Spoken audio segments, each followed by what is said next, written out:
Una protesta masiva, en su mayoría pacífica, que duró casi un mes y en la que miles de canadienses se inconformaron contra diversas medidas impuestas por el primer ministro de Canadá, Justin Trudeau, fue reprimida con el uso de la fuerza pública, en uno de los capítulos más tristes del país, en el que el gobierno de Trudeau invocó un acta de emergencia que le da el poder al primer ministro para suspender la aplicación de diversas leyes canadienses e incluso de derechos humanos como la libertad de circulación o de expresión. ¿Se ha excedido el primer ministro de Canadá con la imposición de un estado de emergencia? ¿Está actuando Trudeau como un dictador o eran justificadas sus críticas medidas? ¿Qué sanciones les ha impuesto a quienes protestaron en su contra y por qué?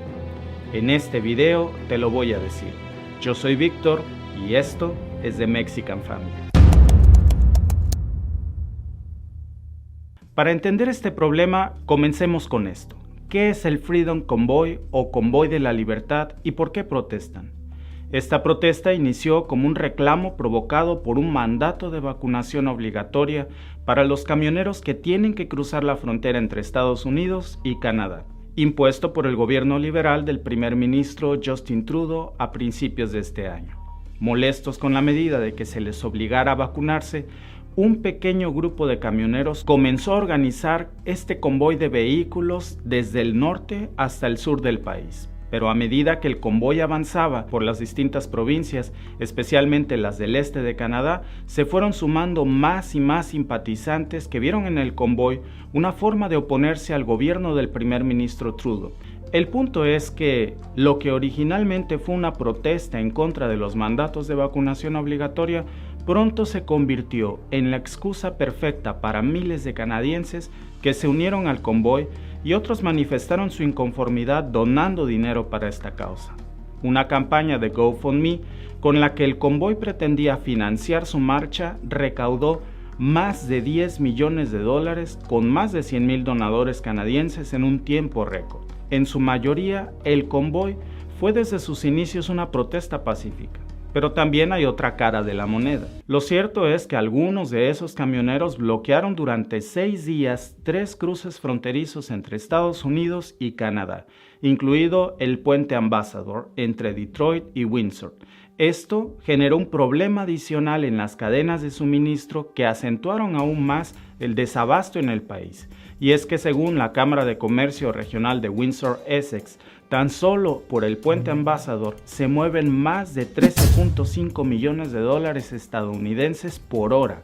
Por eso es que el bloqueo de estos cruces por 6 días comenzó a generar también una gran presión en Estados Unidos, al punto que el presidente Joe Biden habló con el primer ministro canadiense pidiéndole que interviniera de inmediato. Según la Casa Blanca, Trudeau prometió hacer una acción rápida para hacer cumplir la ley. Y esa acción sí que fue rápida y más fuerte de lo que todos esperábamos. Trudeau invocó el Acta o Ley de Emergencias de Canadá y esto desató un diluvio de críticas y escenas muy tristes. Has invoked the Emergencies Act to supplement provincial and territorial capacity. ¿Qué es la Ley de Emergencias de Canadá? Esta ley de emergencias podría considerarse como una especie de cheque en blanco que le permite al primer ministro tomar medidas temporales especiales para garantizar la seguridad y la protección durante emergencias nacionales. Es una medida temporal de 30 días que entra en vigor inmediatamente cuando se invoca, pero esa ley debe de obtener la aprobación dentro de los 7 días siguientes del Parlamento. Este cheque en blanco se da solo en ciertos casos de emergencia y esa es una de las polémicas en el país. ¿Era esta protesta una emergencia nacional? Vamos a ver. La ley canadiense define como emergencia nacional cualquiera de estas 4 diferentes situaciones: una emergencia de guerra, una emergencia internacional, una emergencia de bienestar público y una emergencia de orden público. Y en este caso, el gobierno de Trudeau invocó esta ley como si fuera una emergencia de orden público. Una vez que Trudeau declaró un estado de emergencia, esto le dio poderes adicionales como, por ejemplo, prohibir cualquier reunión pública o libertad de expresión si se considera que se puede quebrantar la paz incluyendo, por supuesto, desde manifestaciones públicas hasta expresiones de apoyo que instiguen o alienten estas marchas. Esta ley también le facultó a Trudeau a prohibir viajar libremente dentro del país hacia, desde o en un área específica. Por ejemplo, caminar o visitar el Parliament Hill está prohibido para cualquier persona común, a menos que residas o trabajes en esa zona en particular. También le facultó al gobierno prohibir el uso de alguna propiedad específica tuya, como tu propio dinero. El gobierno de Trudeau congeló las cuentas bancarias de muchas personas que aportaron dinero al movimiento, así sea tu cuenta de ahorros, tu pensión de retiro, tu propio dinero de tu trabajo. Si te congelan tu cuenta, no puedes disponer de un solo centavo de tu propio dinero. No puedes pagar tu hipoteca, tu auto, ni tu propia comida. El argumento para congelar las cuentas bancarias de quienes aportaron dinero al llamado Convoy de la Libertad te lo explicaré en un momento. Parte de la gravedad de este asunto es que la ley de emergencias nunca se había utilizado para disuadir una protesta. Usualmente este tipo de medidas solo se utilizan en casos de guerra o emergencias nacionales que pongan en alto riesgo al país, como ya lo mencionamos, sin que exista otra vía o solución a ese riesgo. Y la pregunta es, ¿había otra solución al conflicto? Bueno, eso es precisamente lo que muchos canadienses cuestionan, porque el primer ministro Justin Trudeau nunca sostuvo un solo diálogo o negociación con el llamado Convoy de la Libertad. Ni siquiera se formó una simple comisión en el Parlamento para intentar escucharlos y pedirles que levantaran el bloqueo. Nunca hubo mediación, y hay una línea muy delgada entre autoridad y autoritarismo.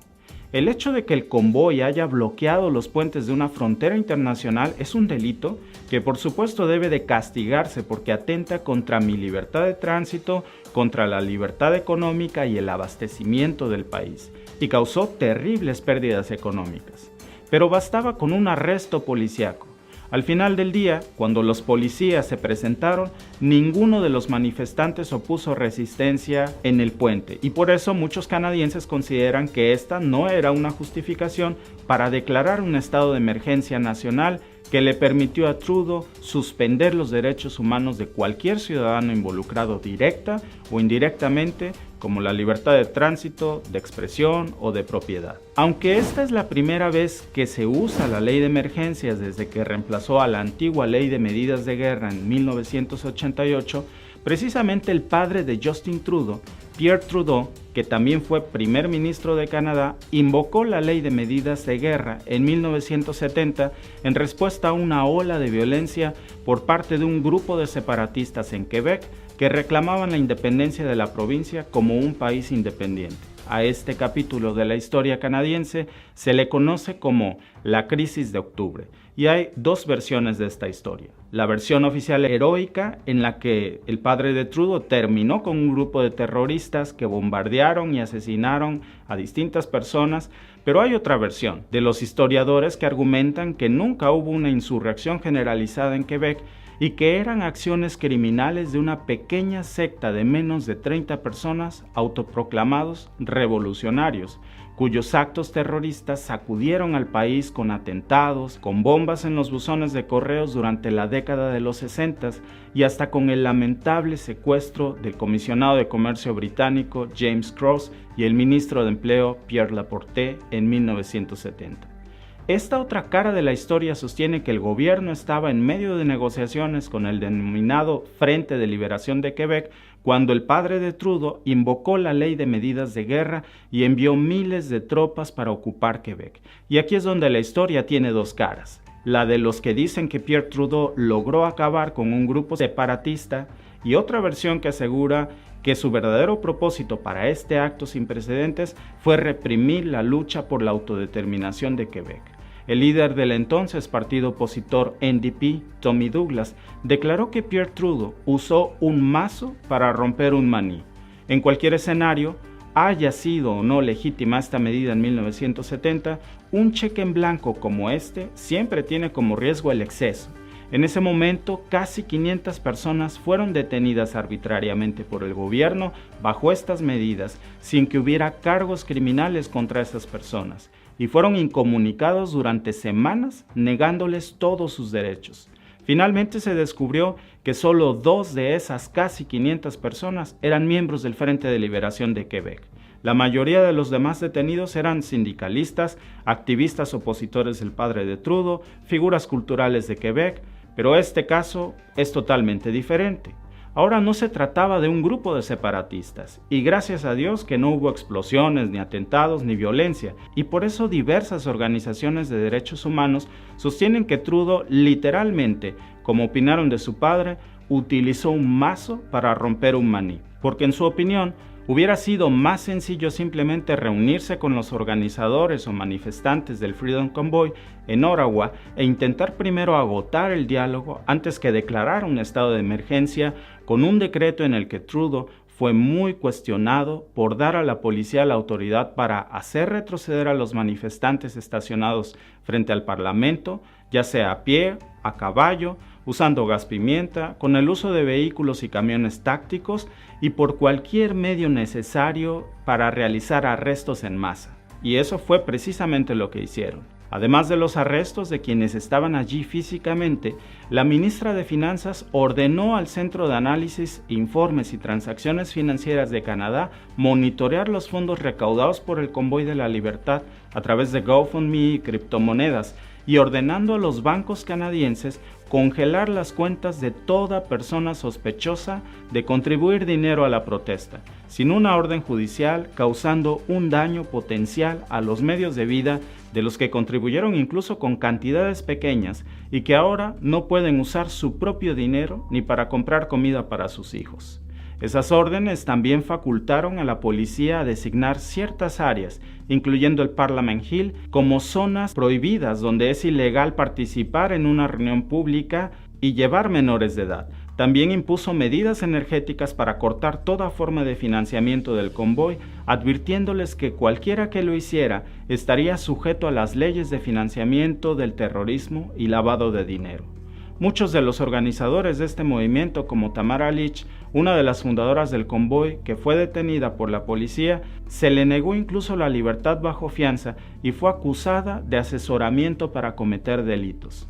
Al día de hoy en que estoy grabando este video, ya se han levantado el estado de emergencia y estas medidas, pero el mal sabor de boca ha quedado entre los canadienses entre una profunda decepción y la crítica internacional por las medidas que Justin Trudeau tomó y por las que muchos lo tachan de represor, mientras que los más ligeros dicen que se extralimitó.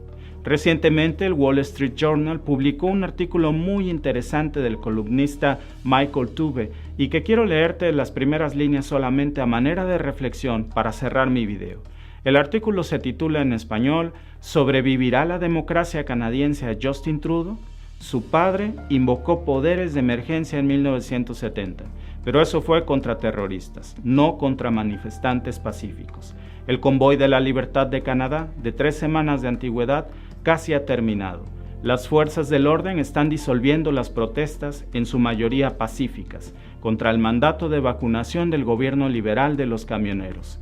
Queda una pregunta: ¿volverá Canadá a sus raíces pacíficas y democráticas o este episodio lo transformará en algo más siniestro y antidemocrático? Lo único que yo puedo decirte, y esta es una opinión muy personal, es que esta no es la imagen que representa al Canadá que quiero. Este es un maravilloso país. Esta es la verdadera imagen del Canadá que amo.